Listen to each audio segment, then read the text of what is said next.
Do you know what happens to someone that you love or somebody that you're in an intimate relationship with when they get arrested for domestic violence in New York City? If the answer is no, you're going to want to watch this 3-part series where we're going to discuss exactly what happens to somebody when they get arrested, from the time an arrest happens to the time that they are released from court following arraignment.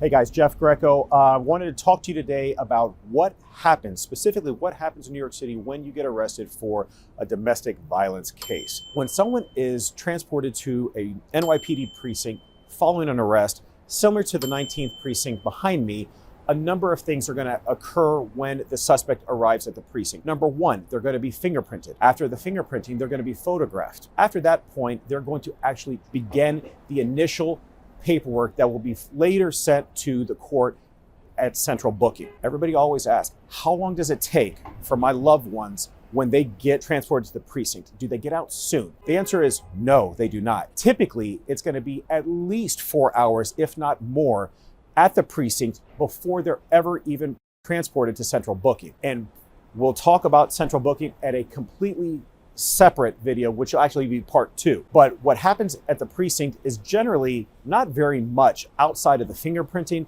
and the photographing. It's a lot of waiting around. At that point, you're waiting for the arresting officer to transport the suspect downtown to central booking, where they're going to start the actual case paperwork. That takes hours and hours, and sometimes over, beyond an actual day. So the most important thing that you can do is, well, number one is hire an attorney to start the paperwork and to get this process started. But what you should not do is do not go to the precinct. Do not go there thinking that I can ask to speak with my loved ones, I can see them, we can figure out what's going on, because the desk sergeant or the arresting officer is going to tell you flatly, no. They are not entitled to any kind of visit at this time. Also, when you go to the precinct, you do not want to go to the precinct thinking that you can convince the arresting officer or the sergeant that the charges should be dropped because there's no evidence. They're going to tell you this is not the time or the place. This is going to be up to the prosecuting attorney and their office later on. So for now, we're not going to do that. What they're going to tell you is the case is being filed.